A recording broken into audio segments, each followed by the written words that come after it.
Welcome, brave souls, to the chilling depths of horror in detail.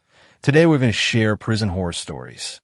First story, Heaven Keeps a Prisoner. I wasn't ready when I died. The first illusion death stole from me was that my body is designed to perceive the universe around me. This is incorrect. The primary function of your senses is to stop yourself from experiencing the universe, whose infinite information would otherwise overwhelm and madden you. Eyes that once simplified the world into finite wavelengths of color closed for the last time, and then I saw everything. Ears once deaf to cosmic music sung by the birth of stars, the communal heartbeat of the human race, and the haunting pop of each collapsing universe now concealed them no longer. Even the distinction between senses decayed alongside my corporal prison. Starlight was a symphony that bathed me in warmth, and the heat in turn sang with such melodic iridescence that I was thrall to its majesty. It's impossible to measure how long I existed in such a state, but by gradual degrees, I learned to separate my own thoughts from the medley of existence. The moment I began to comprehend my own internal voice, I became aware of a second voice that was not my own. For 78 points. Hey Jason, you closed that passenger pigeon room yet? I told you we don't do them anymore. Hi. Excuse me, I said to the unrepentant chaos of the universe. Here you go. Let me help you with that. Remember what I said about the unfiltered synesthesia of my senses. Now imagine being struck by lightning.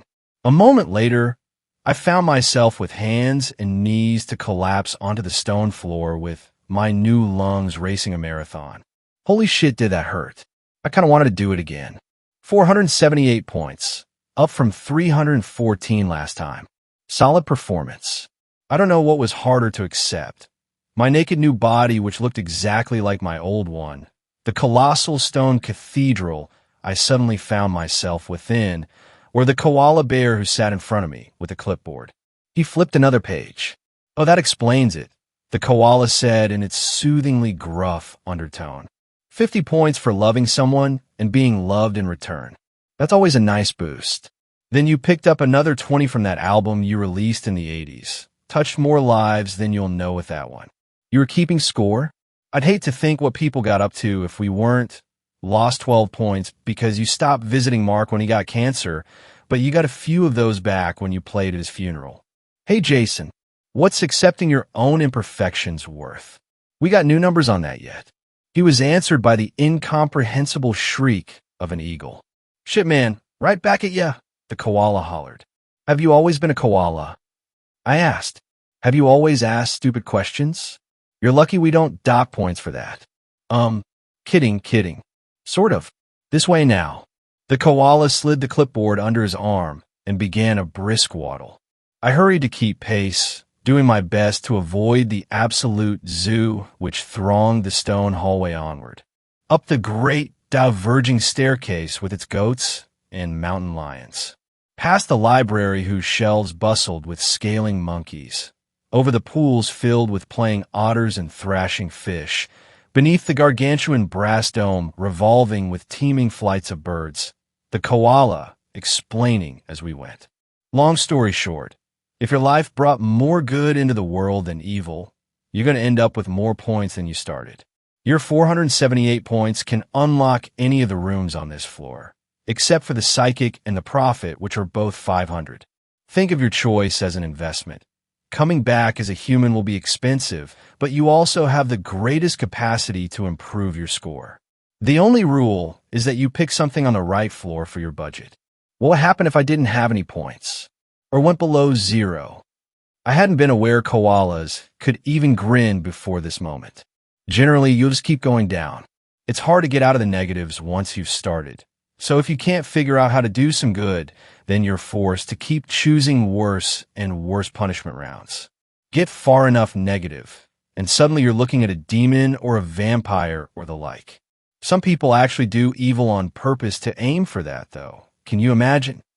No, I answered honestly, but I'm beginning to. All the animals you see are just spirits taking their new bodies for a test drive. Feel free to look around. And Jason, what's that thing doing up here? Keep the politicians downstairs, please. The mournful shriek of an eagle somehow sounded like it had heard this joke far too many times. The koala sighed and threw his paws melodramatically in the air. Kidding, kidding, God. What is this, a morgue? I wasn't paying attention anymore, though. Dwarfed and humbled by the immensity of the structure, I turned my gaze to the top of the stairs and the small balcony, which overhung the whole arena. What's at the very top? My guide shrugged, seemingly losing interest in me. Don't know. No one's ever had enough points to unlock that door. Not for as long as I've been here. How long have? Diggory. Mixie. Ground floor, let's go. People dying over here. And he was gone, leaving me adrift in the swirling profusion between death and life. Overwhelmed and disoriented, I continued to climb the stairs, driven as much to isolate myself as I was by curiosity. Past 500 points, and the crowd dissipated precipitously. Strange, alien creatures began mingling with the dwindling remaining options. Seraphic beings with skin of light and shadow, and golden-toned creatures of sublime beauty came and went as I continued to mount the lonely stairs. Finally reaching the balcony at the very top, I turned to survey the whole mad spectacle flowing beneath me. The perspective was disorienting. Though I'd only climbed a few flights of stairs, looking down it seemed more like the view from an airplane window. All creatures were minuscule in their eager dance. All sounds had faded and combined into a single omnipresent hymn. All sounds, that is, except for the rapid burst of knocking on the door behind me. It wasn't like the other doors. Its metallic composition seemed in perpetual motion, rippling and glistening like a pool of oil. 3 ponderous iron bars were bolted across the frame to prevent it opening outward, each engraven with mystic runes beyond my comprehension. The knocking came again, rapid, urgent, a prisoner desperately calling for aid without wanting to alert the guards. Hello? Someone in there? A hissing sound like high-pressured steam bursting through its confinement. The bolts in the iron bars were beginning to slide outward. I rushed back to the balcony in search of my guide, but so far below he had merged seamlessly with the throng. Behind me a clanging sound had me jump. The first iron bar had dropped off to the ground. Can anyone hear me? But I was utterly alone. I took a half-dozen steps back toward the stairs, but at the clang of the second iron bar, I indecisively spun back. And why not? What was the worst that could happen, now that I was already dead? That sentiment did not endure through the dropping of the third bar. The whole door shimmered like a mirage in the desert. Then, without motion or warning, it was gone. Ball rose in my throat the instant I saw the creature. My legs buckled beneath me, and I crashed hard to my knees, vomiting profusely upon the ground. It wasn't food. Heaving again, my whole body convulsing from the swelling pressure, I released another dark torrent of blood, lumps of degraded flesh, and even what appeared to be entire rotting organs which laboriously wriggled up my throat and out my mouth. I'd almost forgotten my own death for a while, but it immediately became clear that I had not escaped as far as I thought. Come in, the creature commanded. I was powerless to refuse. Crawling through my own sick, not daring to look up again, I passed through the open door. Seeing it once had been enough. The humanoid being was swollen to the size of a cow, bloated with gas, which unevenly malformed its corpulent frame. Open sores covered its body, weeping blood and pus to stream down its nakedness so thickly that it almost seemed a garment.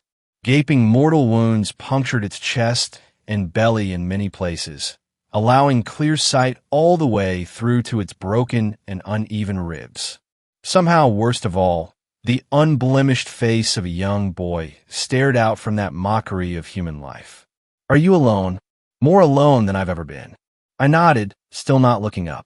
The room itself was minimal in the extreme. A concrete prison cell with no comfort besides thin bamboo floor mat. Not anymore, it said, hot fetid air blowing across my face with each word. Who are you? I asked. The final prize. Come, sit with me. Be at ease. My body tensed so sharply that I thought I was about to vomit again. I remained on my knees. Why would anyone want to be? I stopped myself, but the child simply laughed with a sound like wind chimes. No one would, but being at the top doesn't mean the best.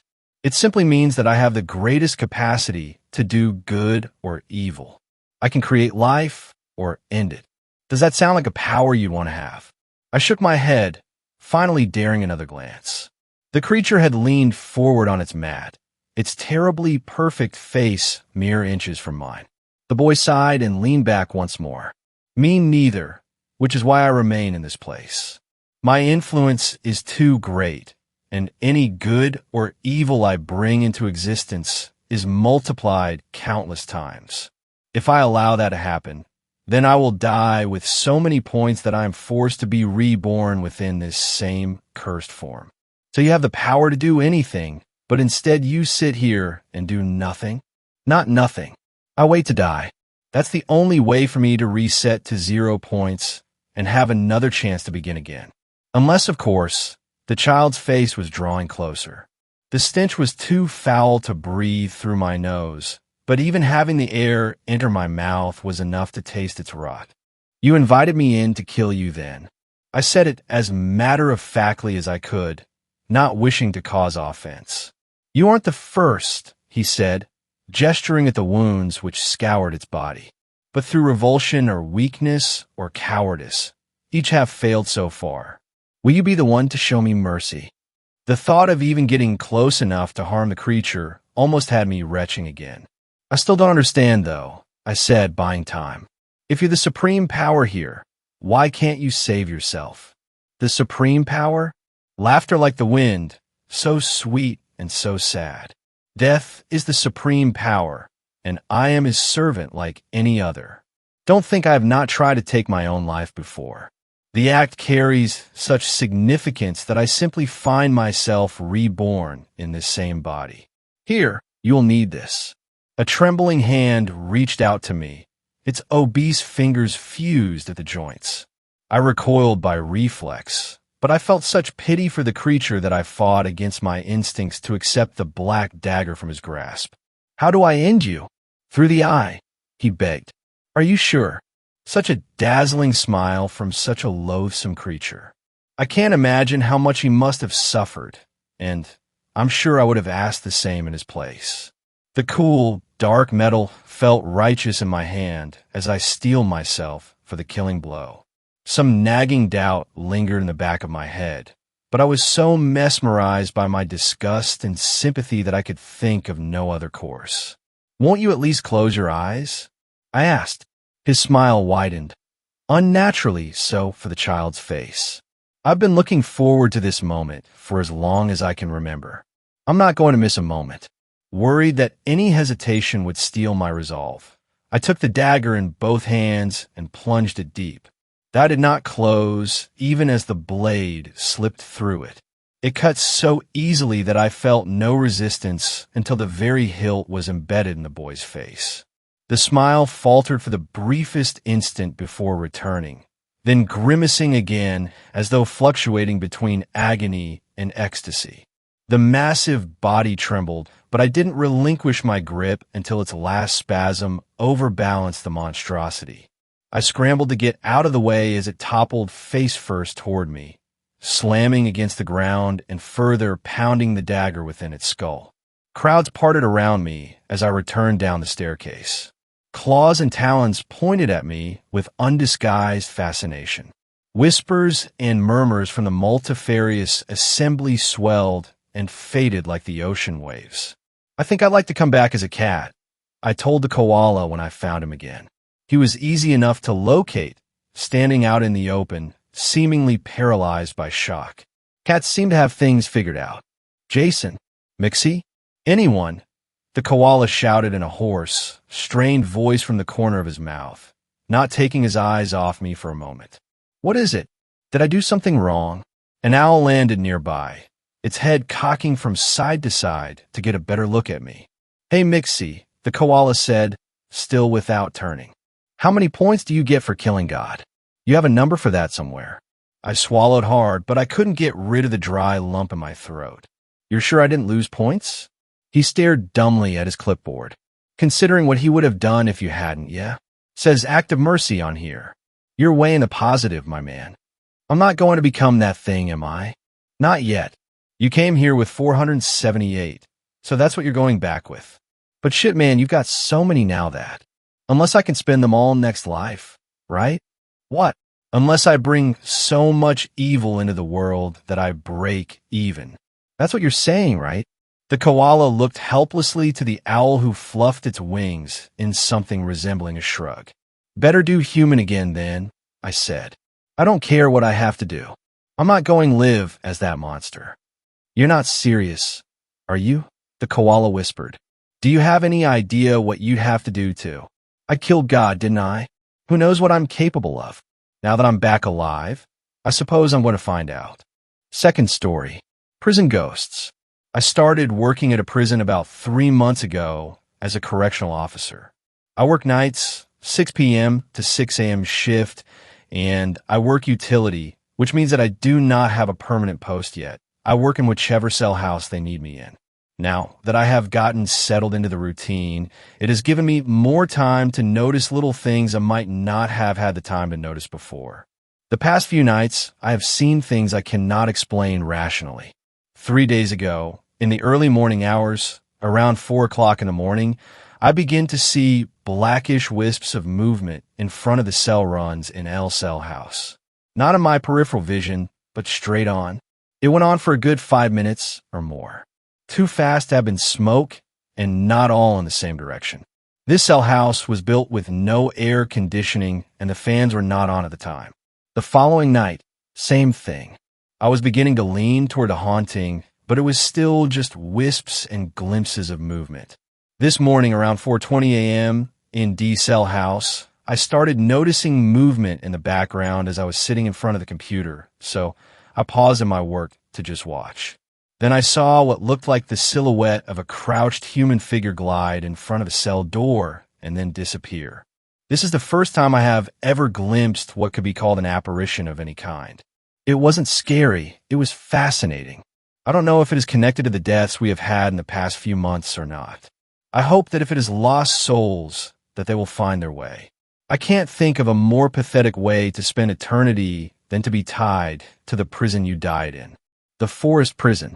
In August of 2016, after high school graduation, a few friends and I started doing paranormal investigations to pass time. We conduct an investigation every summer and occasional winters, but the summer of 2017 was bizarre. There's one area we love to go, an abandoned prison camp area in the forests of Massachusetts. During this expedition, we got there just past midnight and immediately got bad vibes, as the location is one of the most haunted in the country.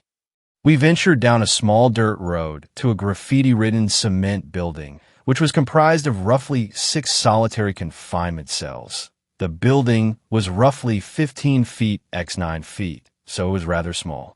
While 2 of our team members went to one side, my friend and I, who we'll call B, were crammed in one cell and asked questions to see if any ghosties would reply on our audio recording device. We had a lengthy session when I heard footsteps in the nearby tree lean, and there was no one there. They got closer, and closer until I thought they were right next to me, and they were so loud. Apparently, our other team members heard footsteps too, but instead over by our car. We decided to hightail it out of there. After reviewing the audio, there was one moment when we caught a disembodied voice. B asked, "Is there anyone who belonged in this cell?" And a muffled, whispered replied, but we could not make out what it said. We put logic above the paranormal and approach every scenario as skeptics, and I firmly believe that we caught something paranormal. Fourth story. Abandoned prison. This is my first Reddit post, so please bear with me. I'm sorry it's long, but I wanted you to know the full story. My girlfriend and I often get bored with our hometown, so we travel our state a lot exploring abandoned places. Some of these places are also deemed to be haunted. I'm browsing on my computer one day, and I find this prison located about 3 hours from our town. We decided to drive out there on the upcoming 4th of July because we figured no one would be there for the holiday. This prison was very large with 10 or so buildings ranging from cell blocks to indoor workout areas. All of these buildings were surrounded by guard towers and fencing that was impossible to enter without breaking the chain links. We parked behind these trees in the front parking lot and walk up to the main building entrance used for prisoner intake. Lucky for us, the front door simply opened and we could just walk right in. We passed through that building, and here we are now inside the prison itself. It's a very open space with sidewalks and courtyards connecting the buildings. However, there were little things that seemed off about the whole place. Dead crows that lined the sidewalks was the most noticeable. It was like they flew over the prison and just fell out of the sky. Even the graffiti was made up of weird symbols that we didn't understand. We passed all that a little on edge now, and as we walked I saw letters on the buildings. A, B, C were regular cell blocks. When we passed B, I thought to myself that we should check it out because B is the first letter of my name. Odd thought to have, but I went with it. The cell blocks formed the shape of a T, and in the middle of the T was a guard station with a ladder leading them to the second floor if they needed to go up there without having to interact with the inmates. This upstairs area connected to a hallway that led to a boiler room and a door with stairs leading down the side of the building. I walked up those stairs and past the boiler room, but I stopped dead in my tracks when I got to this hallway. I shined my phone flashlight into the hallway, and even though it was daytime outside, my light only went 1 inch into this area. I felt myself shiver, even though I live in the South and it's 90 degrees out. I asked out loud, "If there's anyone here with us, make yourself known." I'm sure this was a mistake, but I didn't mean it negatively. I just felt compelled to say it. From this pitch black darkness, I hear a noise that sounded like something scurrying away, such as a small animal. I figure that's all it was that made me nervous when all of a sudden I hear footsteps full on sprinting directly at me. It sounded like whatever was had massive feet and could run unnaturally fast. I ran out of the building and down the stairs with my girlfriend right in front of me. We both looked at each other and determined that whatever it was, it did not want us here. We did end up walking around just a little more on other parts of the property, but we felt watched the entire time. As we left through the front door, we felt better, almost as if we were released from an unpleasant fog of energy. We had sage in the car, and burned some, which also helped us feel better. I try not to think about it often, but I do wonder what we encountered. Fifth story. My night at Eastern State Penitentiary. I live in Philly and have an odd fascination with Eastern State Penitentiary. For those of you who are not familiar with the place, I suggest you look it up because it's pretty neat. In short, it's a prison that was built in 1829 and kind of set the standard of reformation as opposed to punishment, as well as solitary confinement in the prison system. It's famous for housing Al Capone at one time. His cell has been recreated to show what it looked like during his brief stay. The place itself is interesting on its own. It looks like a massive castle that's just been plopped down in the middle of an inner city neighborhood. The guided tour is narrated by Steve Buscemi, which is another stand-alone reason to go. I don't even need to listen to it, but I do just because it's him, LOL. I've gone numerous times over the past dozen years to just walk around. Even in the daytime, there's this presence you feel the second you walk through the front gates. Part of it is just the sheer size, and let's face it, it's a prison. It's supposed to be intimidating, and so much negativity that goes on in a prison leaves its mark. About 11 years ago, I got the chance to spend a few hours at night in the prison. At the time, the show Ghost Hunters was really popular, and there was an event held featuring Jason Hawes, Grant Wilson, Steve Gonzalez, and other people that are a part of the paranormal field, such as John Zaffis. Chris Fleming and Chip Coffey are a few I recall off the top of my head. The guy who played Andy in the first two Child's Play movies was there as well, which sounds odd, but he was a huge fan of the GH show. The event as a whole was pretty neat. I'm not a paranormal investigator, but I've had many experiences, and it intrigues me. I also really wanted to experience the prison at night. I'm so glad I did because it was definitely interesting. In the infamous cell block 12, I witnessed many dark shadows flitting from cell to cell, flying across one side to another. At one point, Grant scared the crap out of me by popping out of his cell all excited, telling me I had to go in and check it out because he had been hearing footsteps in it. Sure enough, after a few minutes of standing still and silent in the middle of the room, I began to get this feeling of being watched. Nobody was outside of the cell. It began to get uncomfortable. The best way I can describe it is it felt like someone was circling me. And then I did hear a few scraping steps going around me. Later that night, Chris Fleming took a group of us to another cell block and asked if anyone felt they were sensitive and happened to have a recorder. I did, and he had everyone else line up alone each side of the long corridor and instructed me to walk down the center, asking questions or picking people to ask on their own. I was wearing sneakers, so my feet didn't make a sound, and everyone else was told to remain quiet unless I tapped on them. Just as I reached a girl about a quarter of the way down, I was about to tap on her shoulder when suddenly the sound of heavy boots came from the catwalk above us. There's no railing up there, so it's not in use. No one goes up there. We both looked up, and of course there's nothing there, but the boot falls were clear as day, then faded into nothing. The girl, and I confirmed we'd both heard it, but strangely only those of us right near that spot had heard it. No one else further down did. Later, when I listened to my recorder, I had in fact caught the footsteps, both in the cell I stood in, as well as the cell block. The really creepy thing was that also recorded from the cell was a deep male voice whispering. I wish that I still had the recorder, but it got lost during a move. So yeah, if you're in the area or happen to visit Philly, definitely go check that place out. Sixth story. I'm pretty sure the jail I work for is haunted. I've made posts about these encounters before on other subreddits. The reason I am making this post tonight is because me and a couple of coworkers were in our mess having our lunch and somehow ended up on the subject of creepy things, and they've had experiences I would say are far worse than my own. This experience is from November of 2018. I had been working at this facility for 2 years at the time. For context, I'll try to describe what our floor looks like in the jail. There is an elevator bay with a big metal door that is controlled by motor and chain. This is what we call main or main slider. All traffic comes into the floor from this door. You go down a small passage, and then you're in a space that is the shape of a square with a smaller square room inside, called the cube, which is surrounded by 7 pods for inmates. Each pod has 12 cells and can fit 2 inmates. The cube is used for controlling doors, and basically is an office space where paperwork can be filled out and where you can sit and watch the pods during your shift. I'm assigned night shift on a floor of non-violent inmates, Gen Pop. Typical inmate you'd find on this floor would be drug users, dealers, petty theft, and the occasional drunkard kind of deal. I was working this floor by myself, and the night was starting off as usual. I show up, lock down all pods for the night, conduct my head count, and go back to the cube.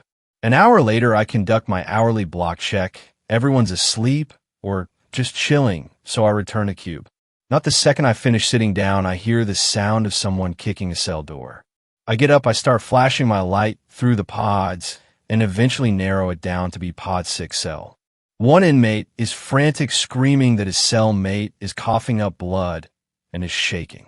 I open the door, remove the inmate, and see that his cell mate is foaming from his mouth and is performing what is known as agonal breathing. Essentially, we're listening to him take his final breaths.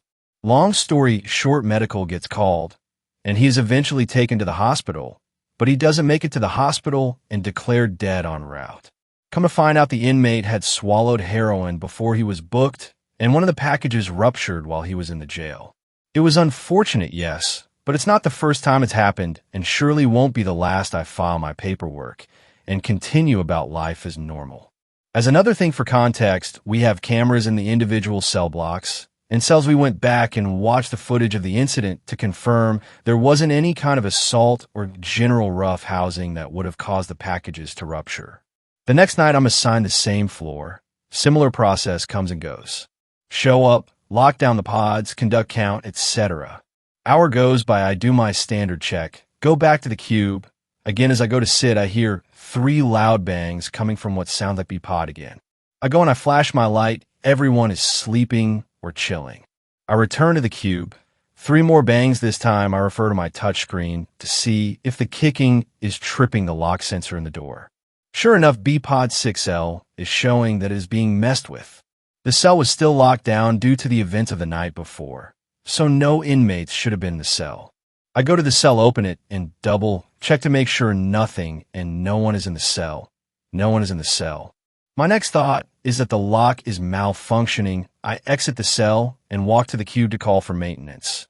And as I'm on the phone, the door slams shut, which sends me back out to look. At this point, I am a loss for words and have no clue what to do. All the inmates of the pod are also trying to figure out what is going on in their pod. I'm trying to answer their questions, but genuinely, I have no clue what to tell them. It eventually goes quiet. Maintenance arrives. I have him check the lock. Nothing in terms of it being a mechanical malfunction. After that night, I asked my watch supervisor to be placed on a different floor, which at the time we had just got a new batch of rookies, and so he gave me my choice of the floors. I've been on my new floor for a little over 2 years now, and I still have things happen that I can't explain, such as audible footsteps from around the cube, the occasional tapping on the glass of the door to the cube, but nothing as drastic as that night in 2018. 8th story, why I am no longer a prison guard. To clarify, I never set out to work in corrections. I graduated from a private, expensive university with a degree in philosophy. I'd chosen the school because of how the campus looked in fall, and I'd chosen the major because my girlfriend, at the time, wanted me to go into law. When the dust settled, I was back in my Appalachian hometown minus the girlfriend, plus $60,000 of debt, wondering how the hell I was going to scrape a life together. My family treated me like I was still a teenager. It wasn't long before their silly rules and needling questions about my future grew too much to bear. I couldn't stand to see the smug how the mighty have fallen faces of my conservative uncles over one more Thanksgiving dinner. I had to get out, and job sites were just smeared with listings for name redacted correctional facility. I was skeptical at first. The pay seemed too good to be true, and my friends never missed a chance to regale me with horror stories about jail. Yet the HR people were friendly and helpful in my brief interview, and the facility seemed modern and professional. I had some moral qualms about working in a for-profit prison, but like any sellout, I convinced myself that having $600 in the bank granted me some ethical wiggle room.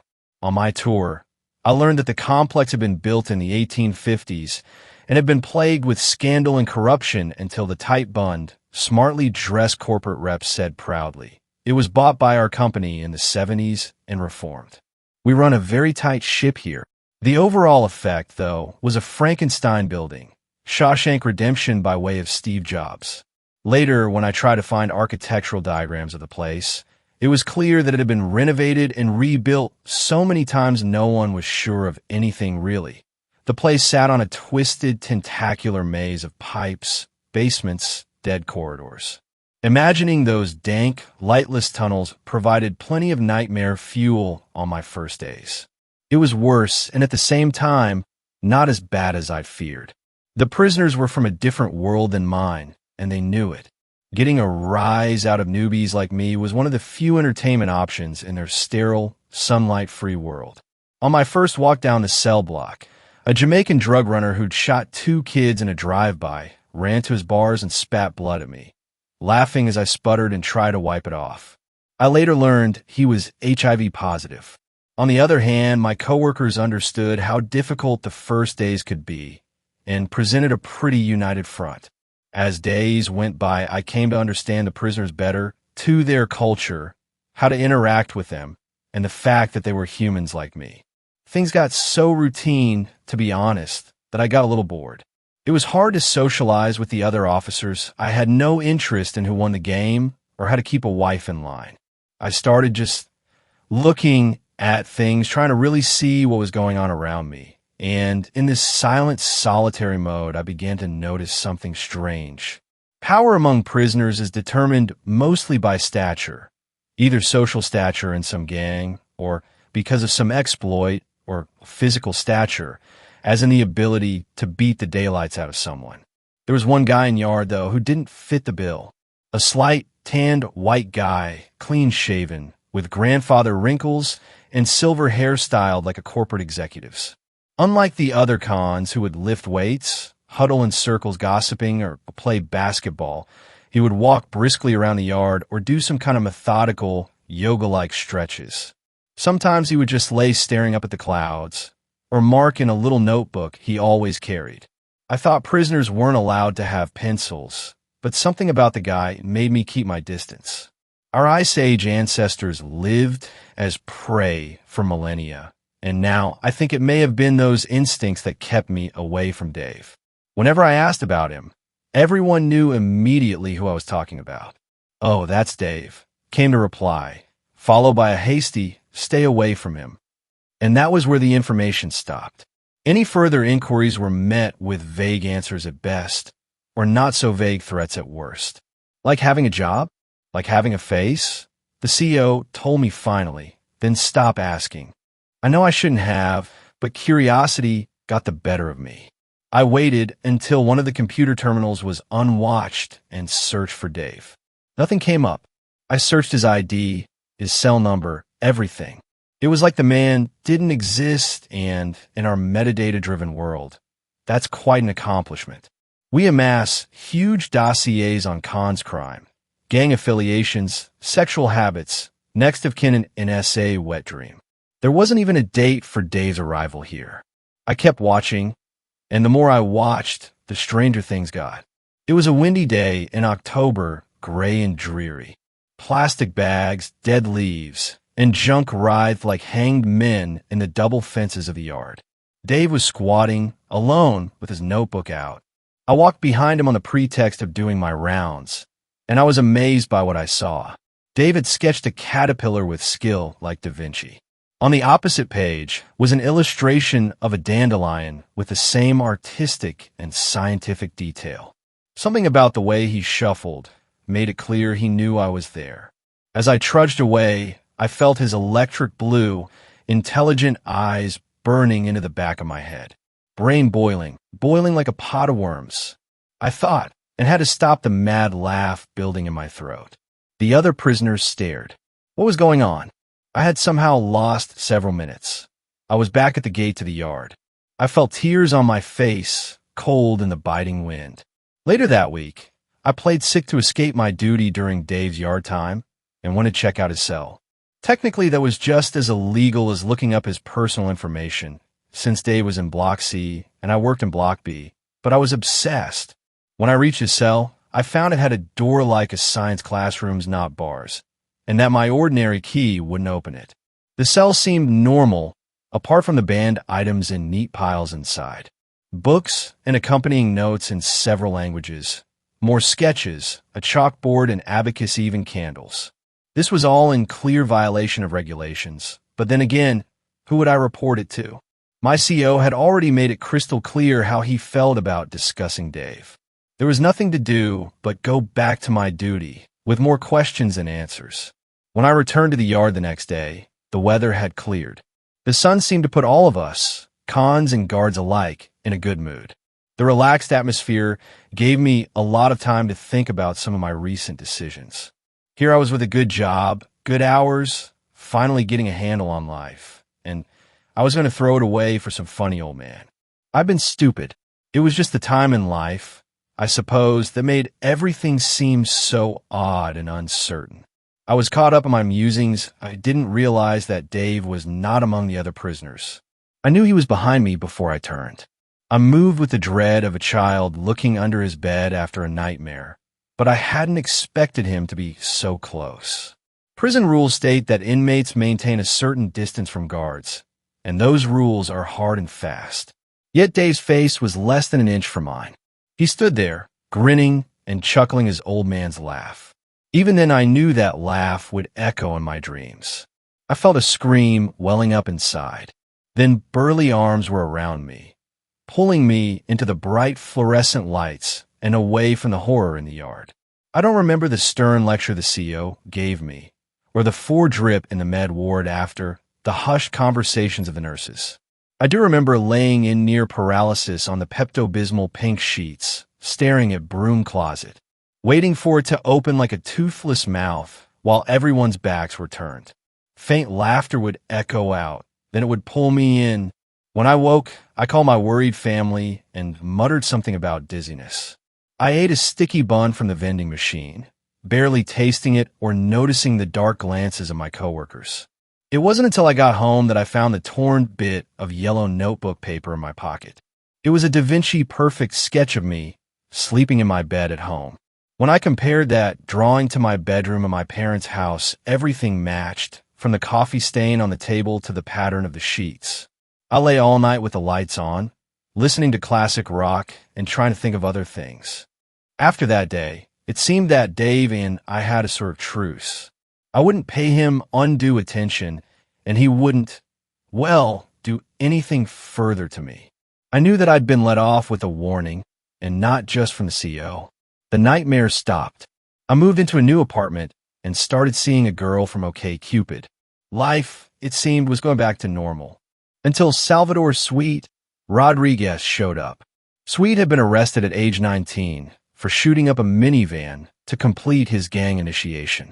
In and out of juvie, this was his first day in big boy prison.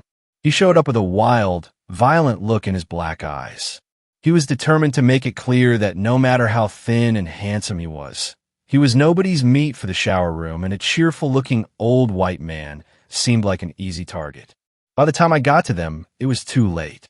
Dave had been staring at a dead tree, motionless apart from a slight rocking back and forth and the autumn breeze ruffling his hair. Sweet stalked over to Dave and snatched the pencil from the old man's loose grip, snapping it. "Do something, bitch." Sweet snarled. "Bitch. Queer. Old Peckerwood." Two husky lifers, as well as all the guards, were all running to save the loudmouth boy from himself. It was almost funny in a way, if not for the look in Dave's eyes. It reminded me of a man who finds a fly in his soup, trying to decide whether to eat it or not. A storm blew up that night. Everyone was on edge. The congenial mood weed had early was gone. There was almost a riot when we ran out of grits, and the corridors rang with the sounds of angry prisoners hooting like animals and pounding on the bars. We'd broken up 3 fights already. I had been assigned to watch the cameras. I wasn't sure if it was my history with Dave or just my status as a newbie, but I was left alone in the main security hub, watching the CCTV feeds. I was hunched up biting my nails, but couldn't say why I was so nervous. Around midnight, long after quiet hours, something came up that made me freeze. Surely I was seeing things. Frank DeWittle, a hulking lifer who'd brutally castrated a pedophile with a lunch tray during my first week, was helping one of the guards carry Sweet Rodriguez down the central hall of Block B. Even if this wasn't a violation of every prisoner transfer protocol in the book, Sweet was obviously screaming his head off. I buzzed the guard. No response. No response from anyone. I could only watch as Sweet was dragged from Block B to Block C, toward a tiny room with a door like a science classroom. I was running before I could stop myself, but when I saw the door to Dave's room close, I knew I was too late. It did its job well, cutting off Sweet's screams just as they began. The con and guard could have stopped me easily if they'd expected me to do what I did. I wouldn't have expected it myself. I snatched the key from coworker's hand and jammed it into Dave's cell door, shoving it open with my shoulder. Dave looked up from writings of Epicurus with a bemused expression, as though I were a dog that had padded into the room looking for a petting. And I knew that all that was left of Sweet Rodriguez was a few flecks of red at the corner of Dave's mouth. He looked up at me and smiled. "I'm working on a new sketch, you know." I was let go that evening. I went through the process in a daze. I didn't have the mental fortitude to put up a fight. I never went back or even drove by the prison again. I got a job waiting tables at a local Applebee's. My buddy behind the bar lets me polish off unfinished martinis until I'm finally drunk enough to sleep. But sometimes I still wake up crying. 9th story. Maybe I'll kill my prisoner. Maybe I'll release her. Her name is Lorraine. Or at least, that's what I'm calling her. She is my prisoner, and her fate will be decided by me. Why would I engage in such a cruel undertaking? Because I'm an empty human being, I'm not broken or damaged because that would imply that I was at some point actually whole. But I've never been whole or anything close to it. I'm empty, and games like this fill me up with at least something. I knew even as a child that I was different, but it didn't become glaringly apparent until grade 1. A student died in the middle of the classroom directly in front of me. 22 horrified children and a panicking teacher. His name was Stephen. He shook and convulsed on the ground. He foamed from the mouth. He pissed and shit his pants. My teacher tried her best to deal with the situation, but it was mayhem. I saw the terror in the other students' eyes. I saw how some of them laughed at first, but turned to crying and screaming as the situation became more real. Me? I felt nothing. Nothing at all. Not even a trace. When my mother picked me up, she asked me if I was okay. I saw just how concerned she was. Yeah, I don't care about Stephen at all. I told her. She slapped me across the face. My parents were already concerned that something was wrong with me, and this seemed to be the icing on the cake. I learned something that day. I learned that while I was most certainly an empty vessel, I'd have to pretend otherwise. I'd have to pretend to feel things. Pretend to be human. Unspecified currency euro, and I've become quite the actor. I think some of you out there might have too strong of emotions, and my condition sounds like bliss. I assure you it's not. I go through life always yearning for more. I'm empty, and that's precisely how I feel. I'm not proud of what I am, but I rationalize it as simply playing the cards I was dealt. I wanted to feel, desperately, but I am incapable of feeling, or so I thought. I'm currently 24 years old, and I experienced something about 6 months ago that changed me. I was walking home late at night. It was dark, silent. Nobody was around. But then a dog walked up beside me. It was limping, panting. It was very small and must have been a mutt with Chihuahua in it. It must have somehow gotten lost from its owners and hurt its leg in the meantime. It looked up at me, hope in its eyes, but also desperation. I knelt down and gave it a soft pet on its head, just from instinct. I'm supposed to pretend to like dogs. It licked me and started crying. But I, of course, felt nothing. Nobody was around. Nobody was watching. There was no need to continue the facade. So I stood up and started walking away. But the dog followed. I yelled at it to go away, growled at it, but still it kept following. I don't even remember planning what happened next, or even thinking about it. Before I knew it, I had picked up a large rock and smashed it down on the dog's head. See, it rolled and convulsed on the ground. It reminded me of Stephen. It looked at me. Its eyes now spoke of betrayal. And that's when it happened. It was just the smallest and tiniest of traces, but I felt something as I watched the last few shakes. Was it empathy? Regret over what I'd done? I'm not sure, but something was there, and it felt glorious. I became an addict. I killed dozens of animals over the next few months. Birds, cats, dogs. I even snuck onto a farm and killed a cow. But the more I did it, the less effective it became. I needed new targets. 2 months ago, I moved on to humans. I've killed 3 women already. It was easy. I won't explain the exact process I used, but I'll describe the targets. It has to be small, vulnerable women. They have to be drug addicts. They don't have to be homeless per se, but they have to be transient enough that there will be no suspicions when they go missing. I don't physically torture these women. Something about that feels too sick even for me. And I don't engage in anything sexual. I don't get any enjoyment out of anyways. But I do kill them. And with the first 2, that feeling came back again. But I learned with the 3rd that I get desensitized to this far too quickly. I always need to move on to something bigger, something different. And that's why we're playing this game. I'm saying this out loud to Lorraine as I type it. And the look in her eyes reminds me of the same hope and desperation I saw from that Chihuahua. This is possibly the most exhilarated I've ever felt, and I'm already enjoying this far more than I ever imagined. So, what are the details of this game?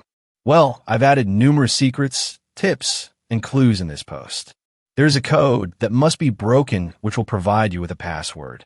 You will all have 20 hours. If during that time a user of Reddit breaks the code and writes it in the comment section below, I will release Lorraine. I'm in no danger of getting caught if I do so. She was taken to our current location blindfolded, and she has not seen me unmasked. I want to be clear about something. It's the realism of this game that makes it work so well for me. So I promise you, I will honor the deal if the code is broken.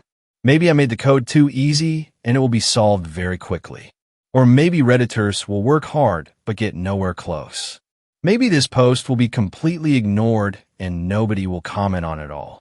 Anyway it goes, it's not big deal to me. It's easy for me to release/kill Lorraine and then abduct another woman and start a new game all over again. The person it's a IIG deal for is Lorraine. Her hands are tied behind her, but I will be refreshing this page for her routinely over the next 15 hours. She will see your comments. She will see who is getting close to breaking the code. She will see those who don't take this seriously. She will see those mocking her situation. She will see it all. So the current time is 1:30 p.m. August 11th. You have until 11:30 a.m. August 12th. Let the games begin. But before I go, I thought I'd let the special little lady herself share the last word. What would you like me to type, Lorraine? This is real. Please help me. Please take this seriously. I don't want to die. I want to see my parents one last time. I see now how horrible I've been to them. I want to apologize for what I've become. I can be better. I know I can. Please give me that chance. Everyone out there, please. I'm begging for one last chance. 10th story. I was in prison for 15 years. There was a skinwalker in there with us. A little background first. I was serving a 15-year sentence in a penitentiary in southern Arizona. What I was in there for isn't important. During my stay there were countless things that happened that no one could explain and even more that no one wanted to know more about. It all started with a prison legend. Supposedly, years ago something awful and unexplainable happened in the prison. Every morning we'd be woken up and expected to stand near the front of our cells while guards visually confirmed we were present and accounted for. Apparently about a year before I got sent there, the most brutal and unexplainable thing happened during one of these routines. A man who had a cell to himself looked very off during this check. When a guard pulled over another guard to help him check it out, they found it wasn't actually the prisoner they were expecting at all. It was a totally different man. This man was wearing the skin of the other man over him. Loosely fitting, draped over him, apparently looked like a real monster. The scariest things were, though, was the guy wearing the skin was not an inmate. They had no idea how he even got into prison, let alone a cell. What's worse is that they couldn't even figure out who the hell he was. He wasn't documented anywhere. And what's worse than that, they never even found the body of the man of the skin he was wearing. Pretty grisly stuff, I know. And I realize that's not the goated definition of a skinwalker, but that's what the prison called him. The skinwalker.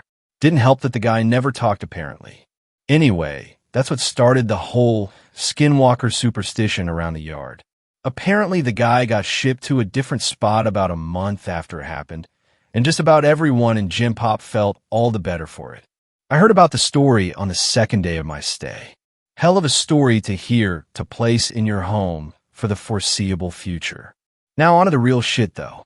Sure, that guy was the skinwalker, but all he did in the long run was get an old lifer Navajo inmate to tell everyone about actual skinwalkers. It seemed like a lot of the prison culture actually revolved around them.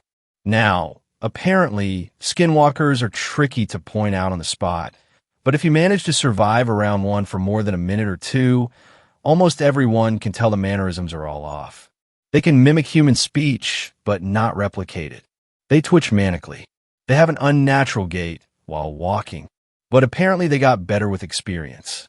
The old Navajo guy, his name was Carl, said that he was sure there was an actual one among the prisoners, slowly picking us off over the years. He called it the Grandmaster Skinwalker at one point. Apparently, he thought it had human mannerisms down so well that you might not even be able to tell if it was your cellmate for a day or two. It had to be good, he posited one night. He would expect a skinwalker to jump at any opportunity for a kill. But this one realized it had a revolving door of people to kill coming to it, and masterfully bided its time, as Carl thought for years. A lot of guys found humor in it. A lot more were really on edge about it. Every once in a while in prison, people snap. Sometimes you'll find your cellmate swinging in front of your bunk, strung up around the neck by his pant leg. Sometimes you just can't take it anymore. But in our yard, people tended to snap in a very special way. It wouldn't be an outburst at dinner or a silent suicide in the night. Guys would just stop talking, hunch over, and shuffle around. Any friendships they had would be mostly out the window. They would turn into a loner during rec time. They would let their hair hang in front of their face. No one liked to talk about it. Like if they did, it would happen to them next. I felt the same way. I didn't know if it was a skinwalker or just people going crazy, but I didn't want to find out. It wasn't clockwork or anything, but every time someone snapped in this way, it wasn't more than a couple weeks before they were shipped off or transferred to God knows where without anyone else knowing beforehand. Then there was the nighttime occurrences. Short, loud bursts of sound echoed through my cell block during all hours of the night on a regular basis. It sounded like a mix between a pig's dying squeals and nails on a chalkboard. Just another thing no one liked to talk about. Even scarier were the shadows and footsteps. The block was dimly illuminated in the night by a few lights hanging from the ceiling outside the cells. I myself saw shadows flit across my walls on a regular occasion, when there were definitely no guards near my cell. One time near the end of my sentence, I woke up, looked at my back wall, and found a perfect silhouette of a person standing there. But when I looked, my bunkmate was asleep and no one was outside my cell. And the footsteps. Everyone hated the footsteps. They were the scariest part. In the night, sometimes, more rarely than the shadows, you would hear ungodly fast footsteps. They sounded like wet feet slapping on tile floor. Whatever caused them would fly from one end of the block to the other in a dead sprint. Whatever it was inhumanely fast. If you happened to be awake before it started, by the time you heard the footsteps on one side of your cell and whipped your head around to see the thing run by, it sounded like it was 3 cells past you. Everyone hated the footsteps. I agreed. I thought they were the worst. I was released from that place about a month ago, and I have more stories than I can count. I swear it was nearly my turn. About a week before I was discharged, my cellmate and a good friend of mine snapped. In the same kind of way. I didn't sleep for an entire week. Well, I did sleep, of course, but never for more than a few minutes at a time. Never turned my back on the guy. The scariest thing? I woke up one night to him somehow snaking his body through the bars of our cell. For reference, I couldn't get anything past my shoulder through them. The worst part, though, he was coming back into our cell. On the day of my release, I didn't say a word to him. Just left. He seemed fine with it, so was I. I had made it through 15 years of prison fights, gang disputes, and for all I know, skinwalker abductions. I left through the front gates, a free man. As I walked along the fence for the rec yard, I spotted my cellmate standing off on his own like he had for the last week or so. I shook my head, not even really sure if it was him anymore. I took one last look over the yard, this time from the other side of the fence. I wish I hadn't. There, standing off on his own, on the other side of the yard was Carl, slouched over, eyeing the other inmates and twitching manically. Thanks a lot for watching the video till the end. Subscribe to Horror in Detail for more videos. Drop your suggestions in comment section.